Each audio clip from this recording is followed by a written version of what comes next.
So first நம்ம specialised farming பார்ப்போம். அப்போ ஸ்பெஷலைஸ்ட் ஃபார்மிங்ன்றது எதை வச்சு கிளாஸிஃபை பண்ணோம்? ஒரு ஃபார்மருக்கு ஒரு வருமானம் வருது, இப்ப 10,000 ரூபாய் வருது அப்படின்னா அந்த 10,000 ரூபாயில அந்த ஒரு பர்டிகுலர் இப்ப கிராப் போடுறாரு, லைஃப் ஸ்டாக் போடுறாரு அப்படின்னா அந்த கிராப்னால அந்த 10,000 ரூபாயில எவ்வளவு வருமானம் வந்துச்சு, லைஃப் ஸ்டாக்னால 10,000 ரூபாயில எவ்வளவு வருமானம் வந்துச்சு. இப்ப இந்த கிராப்னால மட்டுமே அவருக்கு 8,000 ரூபாய் வந்தது, லைஃப் ஸ்டாக்ல இருந்து 2,000 ரூபாய் தான் வந்துச்சு அப்படின்னா அவர் ஸ்பெஷலைஸ்ட் ஃபார்மிங் பண்றாரு அப்படின்னு அர்த்தம். என்னன்னா கிராப் அதிகமான வருமானத்துக்கு வழிவகுக்குது, கான்ட்ரிபியூஷன் கிராப்போட அதிகமா இருக்கு அப்படின்னு அர்த்தம். சரியா?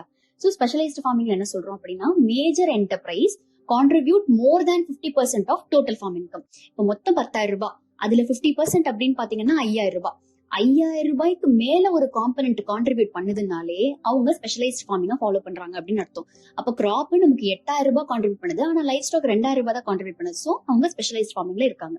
சோ ஒரு பர்டிகுலர் என்டர்பிரைஸ் மட்டும் தான் ரொம்ப ப்ரிடாமினென்ட்டா கான்ட்ரிபியூஷன் கொடுக்கும். எதனால இந்த மாதிரி நம்ம போறோம் அப்படின்னு பாத்தீங்கன்னா மேபி அந்த ஃபார்மர், இது 3 ரீசன் இருக்கு. ஒண்ணு அஷ்யூர்ட் இன்கம், கண்டிப்பா இந்த இடத்துல இது போட்டா ஹிட், ஒரு மாதிரி பிளாக் பஸ்டர் மாதிரி நம்ம யோசிக்கவே தேவையில்லை, இது போடுங்க அவ்வளவுதான், இந்த இடத்துக்கு இதுதான் வரும் அப்படிங்கிற மாதிரி ஒரு இன்கம் கொடுக்குற சோர்ஸ்ங்கிறனால நம்ம அந்த கிராப் காம்பனன்ட்டை எடுத்துக்கலாம். ஏரியா சூட்டபிலிட்டி, நம்ம முன்னாடி சொன்னோம் இல்லையா, இந்த ஏரியால இந்த சாயில்ல இந்த கிளைமேட்ல நேச்சர் சப்போர்ட்டிவா இருக்கிற மாதிரி அந்த ஒரு என்டர்பிரைஸ் அமைஞ்சிருந்தது அப்படின்னா கண்டிப்பா அதை நம்ம செஞ்சா அந்த இடத்துல ஹிட் தான் அடிக்கும். அடுத்து ரிலேட்டிவ் ப்ராஃபிட்டபிலிட்டின்னு அர்த்தம். ப்ராஃபிட்டபிலிட்டி அப்படின்னா நமக்கு லாபம், ரிலேட்டிவ் ப்ராஃபிட்டபிலிட்டி அப்படின்னா நான் இதை தவிர வேற ஏதாவது எடுத்திருந்தேன்னா இதை விட எனக்கு ப்ராஃபிட் கம்மியா தான் அதுல கிடைச்சிருக்கும். சோ அதை விட இது ரிலேட் பண்ணும்போது எனக்கு ரொம்ப ப்ராஃபிட்டபிளா இருக்குங்கிறனால நான் அந்த ஒரு பர்டிகுலர் என்டர்பிரைஸை மட்டும் கான்சென்ட்ரேட் பண்ணி நான் அதுல இருந்து இன்கம் ஏர்ன் பண்ணிட்டு இருக்கலாம். ஓகேவா? ரைட். இப்ப எக்ஸாம்பிள் இதுக்கு என்னன்னு பாத்தீங்கன்னா dairy farming, poultry farming, sugar cane farming. அதாவது ஒரு பர்டிகுலர் கிராப் காம்பனன்ட்டோ இல்ல ஒரு பர்டிகுலர் லைஃப் ஸ்டாக் காம்பனன்ட்டோ மட்டும் வச்சு நம்ம ஸ்பெஷலைஸ் பண்ணி வாழ்ந்துட்டு இருக்கிறது. இப்ப சே ஃபார் எக்ஸாம்பிள் நாமக்கல் எல்லாம் பாத்தீங்கன்னா பவுல்ட்ரி தான் அதிகமா இருக்கும். ஏன்னா அவங்க கோழி பண்ண ஜாஸ்தியா இருக்கும். சோ அவங்க அவங்களோட இன்கம், ஒரு ஃபார்மர் இருக்காரு அப்படின்னா அவரோட இன்கம்ல அவங்களுக்கு 50%க்கு மேல அந்த பவுல்ட்ரி தான் கான்ட்ரிபியூட் பண்ணும். சோ அப்போ அவங்க ஸ்பெஷலைஸ்ட் ஃபார்மிங் ஃபாலோ பண்றாங்க அப்படின்னு அர்த்தம். சோ இந்த ஸ்பெஷலைஸ்ட் ஃபார்மிங் ஃபாலோ பண்றதுனால என்ன நல்லது என்ன கெட்டது, அட்வான்டேஜ் என்ன அப்படின்னு பாத்தீங்கன்னா நம்ம இருக்கிற நிலம், இருக்கிற லேபர், இருக்கிற மெஷினரி கரெக்டா யூஸ் பண்ண முடியும். ஏன்னா அந்த பொருளுக்கு தேவையான மெஷினரி மட்டும் தான் வச்சிருப்போம், அந்த பொருளுக்கு தேவையான லேபர் மட்டும் தான் இருப்பாங்க. சோ ஒரு எப்பவுமே இந்த எக்கனாமிக்ஸ்ல ஒரு பெரிய வார்த்தை இருக்கு, அதாவது ஸ்பெஷலைசேஷன் ஆஃப் லேபர் அப்படின்னு சொல்லுவோம், டிவிஷன் ஆஃப் லேபர்னு சொல்லுவோம். அதாவது ஒரு லேபர் இப்ப அவங்க களை எடுக்கிறது மட்டும்தான் அவங்க வேலை அப்படின்னா அவங்க ஃபர்ஸ்ட் நாள் செய்யும் போது நம்மளுக்கு எப்படி இருப்பாங்கன்னா ரொம்ப மீன்ஸ் அவங்களுக்கு அது தெரியாது. எப்பவுமே எதுவுமே சித்திரமும் கைப்பழக்கம் தானே. அப்ப அவங்க பழகிட்டே அதை மட்டுமே அவங்க வாழ்நாள் ஃபுல்லா செஞ்சுக்கிட்டே இருந்தாங்க அப்படின்னா அப்ப அது என்ன ஆகும், அவங்க அதுல ரொம்ப ஒரு ஸ்பெஷலிஸ்ட் ஆயிடுவாங்க. ஓகேவா? ஏன்னா கைப்பழக்கம் தானே. அப்போ அவங்களுக்கு அந்த லேபர் அந்த ஒரு பர்டிகுலர் விஷயத்துல அவங்க ரொம்ப ஒரு பெரிய எக்ஸ்பர்ட் ஆயிடுவாங்க. சோ அதனால அந்த லேபர் எக்ஸ்பர்ட் ஆயிட்டாங்க அப்படின்னா 1 மணி நேரத்துல செஞ்சு முடிக்க வேண்டிய வேலையை 10 நிமிஷத்துல செஞ்சு முடிச்சிருவாங்க. சோ ஆட்டோமேட்டிக்கா நம்மளுக்கு என்ன ஆகுது, அந்த இடத்துல எஃபிஷியன்சி அதிகமாகுதுன்னு சொல்றாங்க. ரெண்டாவது பெட்டர் மேனேஜ்மெண்ட் அண்ட் மார்க்கெட்டிங். அதாவது அந்த ஒரு விஷயத்தை தான் நம்ம பண்றோம். மோனோ டாஸ்கிங் மல்டி டாஸ்கிங் மாதிரி தான் இது. மோனோ டாஸ்கிங் அப்படின்னா ஒரே ஒரு டாஸ்க் தான் நம்ம பண்றோம். இப்ப கிராப்னா கிராப் மட்டும் வளர்க்குறோம், டெய்ரினா டெய்ரி மட்டும் வளர்க்குறோம். அப்ப அதுக்கு என்ன முதலீடு பண்ணலாம், அதை எப்படி இம்ப்ரூவ் பண்ணலாம்னு சொல்லிட்டு நம்ம அதை மட்டுமே கவனிக்கிறதுனால நம்மளால ஈஸியா மேனேஜ் பண்ண முடியுது. மார்க்கெட்டிங் அப்படின்னா நம்ம யூஸ்வலாவே அந்த இடத்துக்கு சப்போர்ட்டிவா எதெல்லாம் அந்த இடத்துல விக்குமோ, எதெல்லாம் அந்த இடத்துல இருக்கிற மக்கள் ப்ரிஃபர் பண்ணுவாங்களோ, வாங்குறதுக்கு விரும்புவாங்களோ அந்த மாதிரி விஷயத்த மட்டும் தான் நம்ம ஆப்வியஸா போட போறோம். சோ மார்க்கெட் இல்லாத ஒரு பொருள் நீங்க விலை வச்சு நீங்க அது வேஸ்ட், அது ஒண்ணுமே பண்ண முடியாது. சோ மார்க்கெட்டிங் அந்த இடத்துல நமக்கு ஈஸியா இருக்கும். அடுத்து எஃபிஷியன்சி ஸ்கில் ஆர் இன்க்ரீஸ். நம்ம இது முன்னாடி சொன்ன மாதிரிதான், அதாவது அந்த லேபர் அந்த விஷயத்த மட்டும் திரும்ப திரும்ப திரும்ப பண்றதுனால அவங்களுக்கு அதுல இருக்கிற எக்ஸ்பர்டீஸ், அதுல இருக்கிற ஸ்கில் நல்லா டெவலப் ஆயிட்டு நம்மளுக்கு இருக்கிற எவ்வளவு ரொம்ப நேரத்தை மிச்சப்படுத்த முடியும் அப்படின்னு சொல்றாங்க. டிஸ்அட்வான்டேஜ்னா பெரிய ரிஸ்க். இது என்ன விஷயம்னு கேட்டீங்கன்னா, இப்போ நம்ம கிட்ட ஒரே ஒரு கிராப்பை மட்டும் தான் நம்ம நம்புறோம், அதுல இருந்து நமக்கு 8,000 ரூபாய் வருது. திடீர்னு அந்த வருஷம் மழை இல்லைன்னு வச்சுக்கோங்க, இல்லைன்னா ஒரு புயல் வருது, இல்ல ஃபிளட் ஆகுது. சரியா? அப்போ நெல்லு நாத்து ஃபுல்லாவே மூழ்கிடுச்சு. இப்போ உங்கள்ட்ட அதாவது 6 மாசம் கழிச்சு உங்களுக்கு எப்பவுமே 10,000 ரூபாய் வரும். ஆனா இப்போ அந்த இடத்துல ஒரு திடீர்னு ஒரு ரிஸ்க் வந்துட்டதுனால உங்களுக்கு என்ன ஆகுது, 2,000 ரூபாய் தான் உங்களுக்கு கையில வருது, மீதி 8,000 ரூபாய் இல்ல. அப்ப நீங்க எப்படி உங்களோட செலவுகளை மேனேஜ் பண்ணுவீங்க? சோ இது ஒரு பெரிய கொஸ்டின் மார்க். சோ ஒரு விஷயத்த மட்டும் நம்ம எப்பவுமே ரொம்ப ஜாஸ்தியா நம்பணும்னா அந்த விஷயம் நம்மளோட கண்ட்ரோல்ல இல்லாத ஃபேக்டர்ஸ்னால நம்ம கைவிட்டு போகும்போது நம்ம இன்னொரு ஃபேக்டர் வந்து வச்சுக்கிறது நல்லது. சோ இது வந்து இந்த ஸ்பெஷலைஸ்ட் ஃபார்மிங் அதுக்கு நமக்கு உதவாது. அடுத்து சாயில் ஃபெர்டிலிட்டி மெயின்டைன் பண்ண முடியாது. இதுக்கான உள்ளர்த்தம் என்னன்னு பாத்தீங்கன்னா, இப்ப நான் ஒரு லேண்ட் எடுத்துக்கிறேன். இந்த லேண்ட்ல இப்ப என்கிட்ட வந்து அலுவியல் சாயில் இருக்குன்னு வச்சுக்கோங்க. அதுல வந்து காட்டன் தான் சூப்பரா வரும். நான் என்ன பண்ணேன்னா திரும்ப வருஷம் முழுக்க ஃபேலோ லேண்டாவே விடாம நான் திரும்ப கிட்டத்தட்ட ஒரு 10-15 வருஷத்துக்கு நான் காட்டனே விளைவிக்கிறேன். அப்ப என்ன ஆகும்னு பாத்தீங்கன்னா, அந்த மண்ணுக்குன்னு ஒரு எக்ஸ்ட்ரீம் ஒரு குவாலிட்டி மீன்ஸ் ஒரு எக்ஸ்ட்ரீம் லிமிட் இருக்குல்ல, ஓகேவா? சோ அதுக்கு மேல வந்து அது சேச்சுரேட் ஆயிடும் அந்த மண்ணு. உங்களுக்கு எப்படி வந்து கிராப் போட போட அது நியூட்ரியன் கொடுத்துக்கிட்டே இருக்குமா உங்களுக்கு? சோ அது ஒரு பாயிண்ட் வரைக்கும் தான் அதால வந்து அந்த பிளான்ட்ஸ் லைஃபை வந்து சப்போர்ட் பண்ண முடியும். அதுக்கப்புறம் என்ன ஆகும்னா, அதுக்கான என்ரிச்மெண்ட் வேணும்ல. சாயில் என்ரிச்மெண்ட்க்கு நீங்க ஒண்ணுமே பண்ணாம நீங்க திரும்ப அதுகிட்ட இருந்து வாங்கிட்டு மட்டும் இருந்து எதுவுமே கொடுக்காம இருந்தீங்கன்னா அது எப்படி உங்களுக்கு சப்போர்ட் பண்ணும்? சோ அந்த ஒரு பாயிண்ட் வந்து இங்க மிஸ் ஆகும். அதாவது நான் ஒரே விஷயத்த திரும்ப பண்றேன். இப்ப நான் பவுல்ட்ரி ஃபார்மிங் அந்த இடத்துல பண்றேன் அப்படின்னா அந்த இடம் எனக்கு சப்போர்ட் பண்ணும்ல. அந்த அந்த கொஸ்டின் அந்த ஃபேக்டர் வந்து எனக்கு ரொம்ப வருஷம் நான் திரும்ப இதே பண்ணேன்னா எனக்கு அது ஒரு பெரிய கொஸ்டின் மார்க் ஆயிடும். ஸோ சாயிலோட ஃபெர்டிலிட்டி வந்து அந்த இடத்துல மெயின்டைன் ஆகாதுன்னு சொல்றாங்க. அடுத்து ப்ரொடக்டிவ் ரிசோர்ஸஸ் நம்ம ஒழுங்கா யூட்டிலைஸ் பண்ண முடியாது அப்படின்னு சொல்றாங்க. அப்படின்னா என்ன சொல்றாங்கன்னா, இப்போ லேண்ட், லேபர், கேபிட்டல் என்ன வேணுமோ அதை ஒண்ணு மட்டும் தான் நான் யூட்டிலைஸ் பண்ணுவேன். மத்ததெல்லாம் வந்து சும்மாவே கிடக்கும். என்கிட்ட ரிசோர்ஸ் இருக்கும், ஆனா அந்த ரிசோர்ஸ் எனக்கு இந்த பர்டிகுலர் க்ராப்புக்கு தேவைப்படாதனால அதை நான் சும்மாவே போட்டு வச்சிருப்பேன். சரியா? சே ஃபார் எக்ஸாம்பிள், நான் வந்து டிராக்டர் வாங்கினேன். ஆனா இப்ப நான் இப்ப வந்து நான் விவசாயமே பண்றதுல நான் லைஃப் ஸ்டாக் மட்டும் தான் வளர்க்குறேன் அப்படின்னா, அந்த லைஃப் ஸ்டாக்குக்கோ இல்ல சே ஃபார் எக்ஸாம்பிள் ஃபிஷ் நான் வளர்க்குறேன் அப்படின்னா, ஃபிஷ்ஷுக்கும் டிராக்டருக்கும் பெருசா சம்பந்தம் இல்லை. ஏன்னா ஃபிஷ்ஷோட ஃபீடு வளர்க்கறது கூட நீங்க டிராக்டர் வச்சு நிலத்தை உழுது நீங்க வந்து எதுவும் பயிர் பண்ணணும்னு அவசியம் கிடையாது.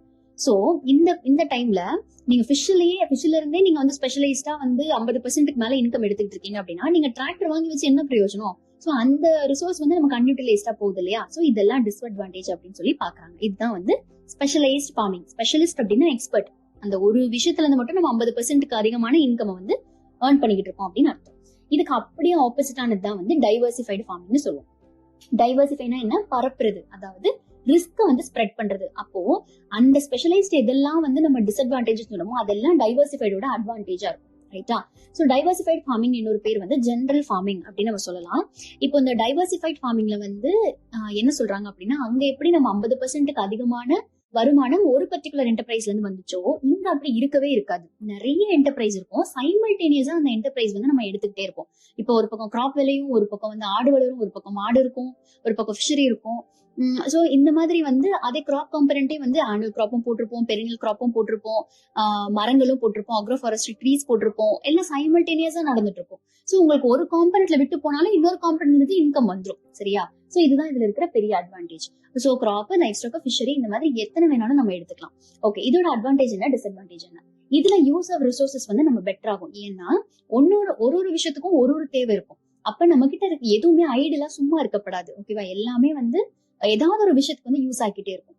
அடுத்து ரிஸ்க் இஸ் ரெடியூஸ்ட். ஏன்னா நம்மளுக்கு என்னதான் புயல் வந்து மழை அடிச்சு ஏதாவது ஆனாலும் ஒரு காம்பனண்ட்ல விட்டு போனா நமக்கு வர வேண்டிய இன்கம் வந்து அந்த காம்பனண்ட்ல வரலன்னா இன்னொரு காம்பனண்ட் மூலியமா வர இன்கம் வச்சு நம்மளால வந்து சர்வைவ் ஆயிக்க முடியும். சோ ரிஸ்க் இந்த இடத்துல வந்து ரெடியூஸ் ஆகுது. ஃபார்மர்ஸோட risk. Regular and quicker return. அதாவது நம்மளுக்கு இப்போ கிராப் ஸ்பெஷலிஸ்ட் ஃபார்மிங் பண்றேன் அப்படின்னா நான் வந்து பேடி மட்டும் தான் போடுறேன்னா 6 மாசம் நான் வெயிட் பண்ணி அதுக்கப்புறம் தான் எனக்கு அந்த 10,000 ரூபாய் கிடைக்கும், 8,000 ரூபாய் கிடைக்கும். இப்ப நான் என்ன பண்றேன்னா டைவர்சிஃபை பண்றேன் ஃபார்மிங் அப்படின்னா அந்த கிராப் காம்பனண்ட் வந்து எனக்கு ஒரு 6 மாசத்துல இன்கம் கொடுக்கலாம். ஆனா லைஃப் ஸ்டாக் வந்து நான் தேவைன்னா வந்து அடுத்த மாசமே வித்து, இல்லைன்னா இந்த ஒரு வாரத்துக்குள்ளேயே வந்து நல்ல ஆளா பார்த்து வித்து எனக்கு அதுல இருந்து வந்து காசு எடுத்துக்கலாம். சோ உங்களுக்கு டைவர்சிஃபை பண்றதுனால உங்களுக்கு இன்கமும் வந்து ஒரு மாதிரி ரெகுலர் ஸ்ட்ரீமா வரும். இத்தனை மாசம் வெயிட் பண்ணணும் அப்படிங்கிற ஒரு அந்த கேப் நெசசிட்டி வந்து இருக்காது. எக்ஸ்பெண்டிச்சர் இருக்கு, செலவு இருக்கு, நமக்கு வந்து வருமானம் வேணும் அப்படின்னா நம்மளால வந்து ஈஸியா அதை வந்து லிக்விஃபை பண்ணிக்க முடியும் அப்படின்னு சொல்றாங்க.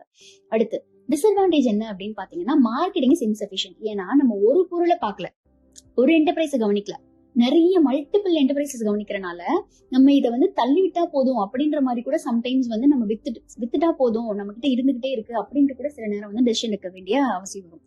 அடுத்து இன்எஃபெக்டிவ் சூப்பர்விஷன் அண்ட் மிஸ்மேனேஜ்மெண்ட். ஏன்னா ஒருத்தர் தான் ஃபார்மர். ஸோ அந்த ஒரே ஆள் வந்து எத்தனையதான் அவரால் சூப்பர்வைஸ் பண்ண முடியும். ஸோ சம்டைம்ஸ் வந்து அது மிஸ்மேட்ச் ஆகிறதுக்கான பாசிபிலிட்டி வந்து இருக்கு.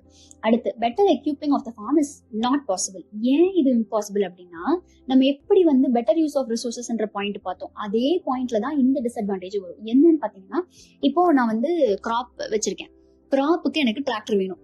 அதே மாதிரி எக்ஸாம்பிளுக்கு பாத்தீங்கன்னா, நான் ஃபிஷரி வந்து ரொம்ப கமர்ஷியலா வளர்த்துக்கிட்டு இருக்கேன்னு வச்சுக்கோங்க, இல்லைன்னா லைஃப் ஸ்டாக் வந்து ரொம்ப கமர்ஷியலா வளர்த்துட்டு இருக்கேன். அப்ப நான் என்ன பண்ணுவேன் அப்படின்னா வந்து லார்ஜ் ஸ்கேல நான் லைஃப் ஸ்டாக் போட போறேன். அப்ப எனக்கு லைஃப் ஸ்டாக்கு ஷெட் வேணும், ரைட்டா? அப்புறம் அதுக்கான எக்யூப்மெண்ட்ஸோ மிஷினரியோ நான் வாங்கணும். அப்ப ஒரு காம்பனண்ட்டும் தனக்கே உரிய மிஷினரியோ எக்யூப்மெண்ட்டையோ நம்ம கிட்ட டிமாண்ட் பண்ணிக்கிட்டே இருக்கும். அப்ப நம்ம என்ன பண்ண முடியும்? எல்லாத்துலயும் இன்வெஸ்ட் பண்ணிக்கிட்டே இருக்கணும்.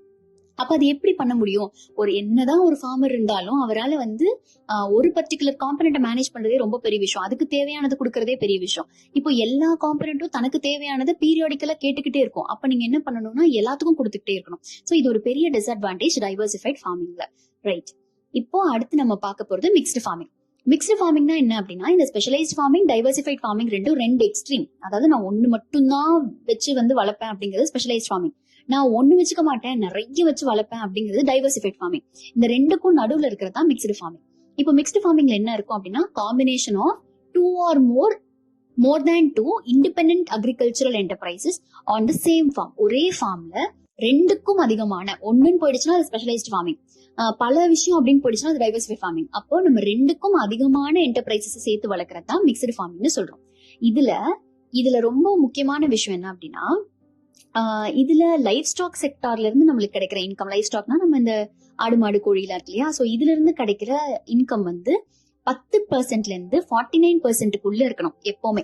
50% அட்டைன் பண்ணிச்சுன்னா என்ன அர்த்தம்? அது ஸ்பெஷலைஸ்ட் ஃபார்மிங் ஆயிடுச்சுன்னு அர்த்தம். 50க்கு மேல வந்துருச்சு அப்படின்னா ஸ்பெஷலைஸ்ட் ஃபார்மிங். சோ அந்த 49 லிமிட்டுக்கு வரைக்கும் நம்ம வச்சுக்கிறோம் இல்லையா? சோ 10%ல இருந்து அட்லீஸ்ட் 10%ல இருந்து மேக்ஸிமம் 49% வரைக்கும் நம்மளுக்கு அந்த லைஃப் ஸ்டாக் காம்பனண்ட்ல இருந்து இன்கம் கிடைக்கிற மாதிரி இருக்கும். சரியா? இதான் மிக்ஸ்டு ஃபார்மிங்.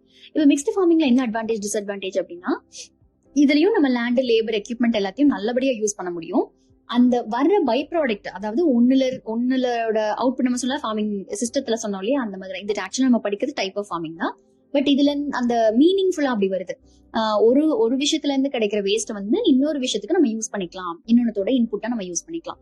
இதுல நமக்கு எப்படி இருக்கும்னா ஸ்டெபிலிட்டி கொடுக்கும். அதாவது வருஷம் ஃபுல்லா நம்மளுக்கு வருமானமும் வரும், வருஷம் ஃபுல்லா நம்மளுக்கு வேலையும் இருந்துகிட்டே இருக்கும். சரியா? சோ நம்மளுக்கு இன்கம் ஸ்டெபிலிட்டி கொடுக்கும், திடீர்னு ஒண்ணு இல்லாம போயிடாது. ஓகேவா? அதனால டிஸ்அட்வான்டேஜ் என்ன அப்படின்னு பாத்தீங்கன்னா, இதுல நம்ம சூப்பர்விஷன் மேனேஜ்மெண்ட் வந்து கரெக்டா பண்ண முடியாது. ஏன்னா பல விஷயத்த நம்ம கான்சென்ட்ரேட் பண்ணோம், பல விஷயத்த நம்ம கான்சென்ட்ரேஷனை கொடுக்க முடியாம போயிடலாம். ஓகேவா? So better equipping of the farm is not possible. இதுவும் அதே தான். நம்ம எப்பவுமே ஒரு விஷயத்துக்கு மேல டைவர்சிஃபை ஃபார்மிங்ல பார்த்த மாதிரி தான், ஒரு விஷயத்துக்கு மேல நம்ம நிறைய விஷயம் வச்சிருந்தோம் அப்படின்னா, அப்ப அந்த என்டர்பிரைசஸ் எல்லாமே டிமாண்ட் பண்ற அந்த மிஷினரியோ எக்யூப்மெண்ட்டோ நம்மளால வந்து ப்ரொவைட் பண்ண முடியாம போயிடலாம். சோ அதனால அதுல இருந்து நமக்கு லாஸ் கூட வரலாம். சோ இதுதான் வந்து மிக்ஸ்டு ஃபார்மிங் அப்படின்னு சொல்றாங்க.